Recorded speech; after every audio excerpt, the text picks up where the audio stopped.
गणित के बारे में दो तीन रोचक तथ्य मैं आपको कहना चाहता हूं। गणित में जो त्रिकोणमिति होती है ना, आपने तो पढ़ा होगा बचपन में, हम लोग अंग्रेजी में उसको ट्रिग्नोमेट्री कहते हैं।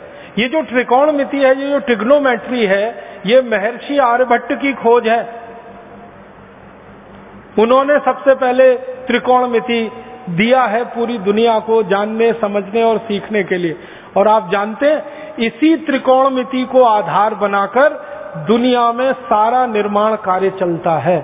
त्रिकोणमिति अगर आप जानते नहीं है तो आप किसी भी निर्माण कार्य में लग नहीं सकते। तो सारी दुनिया के निर्माण कार्य का आधार और पृष्ठभूमि महर्षि आर्यभट्ट की देन है। त्रिकोणमिति जो उन्होंने समझाई सारी दुनिया। गणित में त्रिकोणमिति का आविष्कार भारत में हुआ है। फिर इसी तरह एक महान महर्षि हुए भास्कराचार्य। उन्होंने गणित की सबसे पहली पुस्तक लिखी, लीलावती, जिसका नाम, लीलावती जो थी वो महर्षि भास्कराचार्य की बेटी थी। तो अपने बेटी के नाम पर, बेटी को जो सिखाते थे गणित में, वही सब उन्होंने लिखा पुस्तक में। और लीलावती के बारे में कहा जाता है कि वो इतनी कुशाग्र बुद्धि थी, इतना तीव्र बुद्धि वो बेटी थी कि पेड़ के पत्ते गिन सकती थी। और जब भी उसको पेड़ के पत्ते गिनने के लिए कहा गया तो वास्तव में उतने ही पत्ते निकलते थे जितने होते थे। और उसको कहा जाता था कि तुम्हारी बुद्धि बहुत तेज चलती है, तो कहती थी वो पिताजी की कृपा है, उन्होंने मुझे गणित सिखाया। पेड़ के पत्ते गिन लेना कोई आसान काम नहीं है, ये कुछ ऐसा ही काम है कि आसमान में तारे गिन लेना। और लीलावती इसमें सिद्धहस्त थी। उस लीलावती के नाम से पुस्तक प्रकाशित हुई, महर्षि भास्कराचार्य की गणित की पहली पुस्तक। और सारी दुनिया ने उस पुस्तक को आधार बनाकर अपने यहां गणित का कोर्स बनाया है, सिलेबस बनाया। आपको हैरानी होगी जानकर, दुनिया के बहुत सारे देशों ने अपने गणित का सिलेबस लीलावती के आधार पर बनाया। ऐसे एक महान हमारे देश में गणितज्ञ हुए, उनका नाम था महर्षि ब्रह्मगुप्त। इन्होंने सारी दुनिया को सबसे पहले सिखाया जोड़ना, घटाना, गुणा करना और भाग करना। ये अंक गणित का जो 4 हिस्सा है, जोड़, घटाना, भाग और गुणा, ये सबसे पहले महर्षि ब्रह्मगुप्त ने पूरी दुनिया को सिखाया। और इसके लिए उन्होंने शास्त्र निर्माण किया। और महर्षि ब्रह्मगुप्त के ही नाम ये खोज है कि वर्ग करना और वर्गमूल करना, घन करना, घनमूल करना, ये भी उन्होंने सबसे पहले सूत्र दिया दुनिया को सीखने के लिए। और जो बीज गणित हम पढ़ते हैं, जिसको हम आजकल अलजेब्रा कहने लगे हैं, ये अलजेब्रा पूरा का पूरा महर्षि ब्रह्मगुप्त की देन है। हमारा आज का अलजेब्रा और उसका सिलेबस महर्षि ब्रह्मगुप्त के लिखे हुए पुस्तकों पर आधारित है सारा। इसी तरह से एक प्रमेय होती है, एक थ्योरम है, वो हम लोग पढ़ते हैं बचपन में, 9वीं 10वीं कक्षा से लेके 12वीं तक हम उसका इस्तेमाल करते हैं। वो थ्योरम को पाइथागोरस थ्योरम कहते हैं।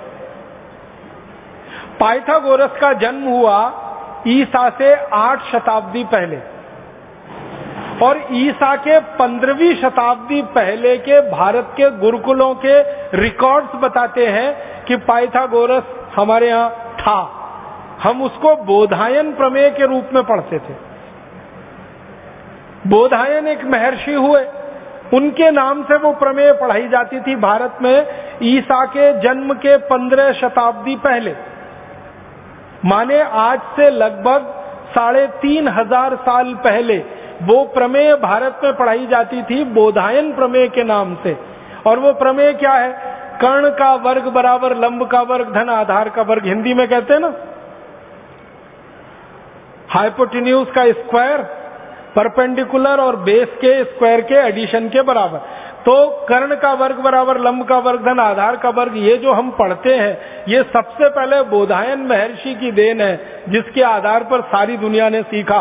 पाइथागोरस ने बेईमानी करके और चालाकी करके इसको अपने नाम से प्रकाशित करवा लिया, और वो आज तक सारी दुनिया इसी भ्रम में जी रही। इसी तरह से मैथमेटिक्स में, मॉडर्न मैथमेटिक्स में एक थ्योरम इस्तेमाल होती है, बाइनोमियल थ्योरम। अगर थोड़ा गणित आपने उच्च स्तर का पढ़ा होगा तो आपको तुरंत ये नाम ध्यान में आएगा, बाइनोमियल थ्योरम जो द्विपद प्रमेय है वो सारी दुनिया को सबसे पहले भारत ने दिए,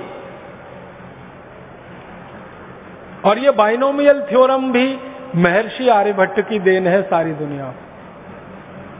और इसी तरह से हमारे भारत में एक विषय चलता है गणित में, जिसको मॉडर्न मैथमेटिक्स के नाम से आजकल कहने लगे हैं, कैलकुलस। और उसके दो हिस्से हैं, इंटीग्रल कैलकुलस, डिफरेंशियल कैलकुलस। ये इंटीग्रल कैलकुलस सबसे पहले भारत में लाया जिस महर्षि ने, उनका नाम था माधवाचार्य। और डिफरेंशियल कैलकुलस पूरी दुनिया को सिखाया जिन महर्षि ने, उनका नाम था भास्कराचार्य। डिफरेंशियल कैलकुलस का आज का पूरा सिलेबस भास्कराचार्य जी की पुस्तक को सामने रख लो तो समझ में आ जाता है, और माधवाचार्य जी की जो गणित की पुस्तक है उसको पढ़कर डिफरेंशियल वो इंटीग्रल कैलकुलस पढ़ो, बिल्कुल साफ समझ में आ जाता है। और गणित में सबसे ज्यादा शोध दुनिया में हुआ है तो वो भारत में हुआ है। भारत के बाद दूसरे नंबर पर सबसे बड़े गणितज्ञ माने जाते हैं दुनिया में, वो फ्रेंच लोग हैं। फ्रांसीसी लोग इस बात को स्वीकार करते हैं कि गणित अगर हमने सीखा है और दुनिया ने सीखा है तो वो भारत से सीखा है।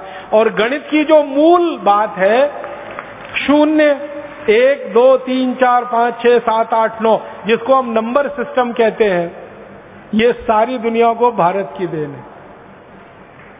और आपने मेरे व्याख्यान के पहले वो जो गीत सुना, जब 0 दिया मेरे भारत ने, वो सच है। सारी दुनिया को 0, फिर 1, फिर 2, फिर 9 तक की गिनती हमने सिखाई है। और जो गिनती सिखाएगा वही गणित बनाएगा। गणित तो उसी को आएगा जिसको गिनती आएगी। जिन्होंने गिनती गिनी है और जिन्होंने गिनती पढ़ी है वही गणित बना सकते हैं और गणित सिखा सकते हैं। तो भारत ने सारी दुनिया को गिनती दी है, गणित दिया है, गणित के सूत्र दिए हैं। और कुछ गणित के सूत्रों के बारे में तो आप सब जानते हैं। वैदिक गणित का नाम आपने सुना है, वैदिक गणित के सूत्र 17 सूत्र हैं।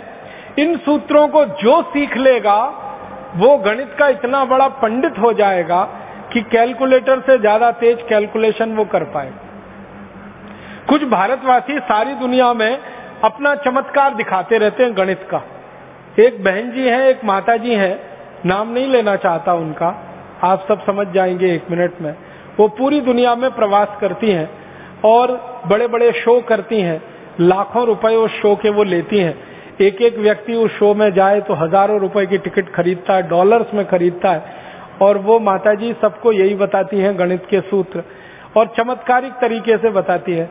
10 अंक का कुछ संख्या लिख दो और 10 अंक की एक संख्या लिख दो, दोनों का गुणा कर दो।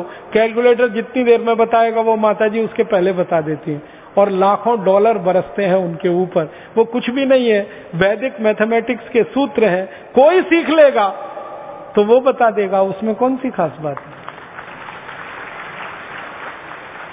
और उनके बारे में अखबारों में बड़ा बड़ा विज्ञापन आता है, जिनका दिमाग कंप्यूटर से ज्यादा तेज चलता है, जिनके गणित की गणनाएं कंप्यूटर से ज्यादा तेज है, ऐसी माता जी का व्याख्यान सुनने आइए या दर्शन करने आइए।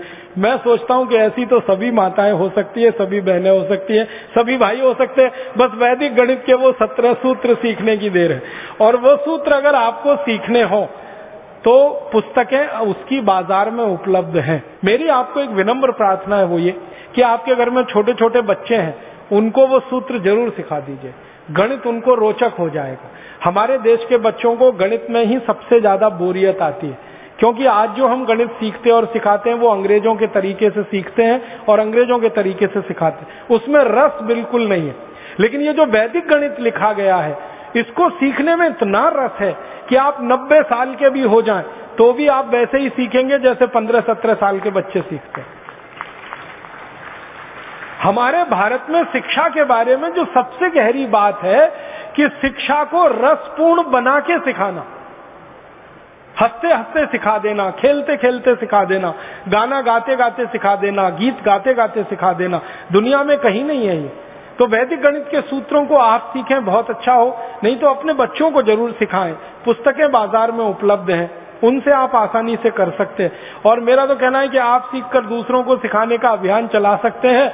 कम से कम ये जो तिलिस्म बना हुआ है 2-3 लोगों के नाम पर कि वो गणना करते हैं कंप्यूटर से ज्यादा तेज, मैं चाहता हूं भारत स्वाभिमान का हर कार्यकर्ता, वो भाई हो या बहन, कंप्यूटर से तेज गणना कर सकता है अगर वैदिक गणित के ये सूत्र सीख लें।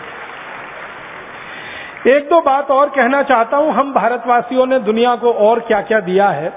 सारी दुनिया को सबसे पहले बर्फ बनाना हमने सिखाया।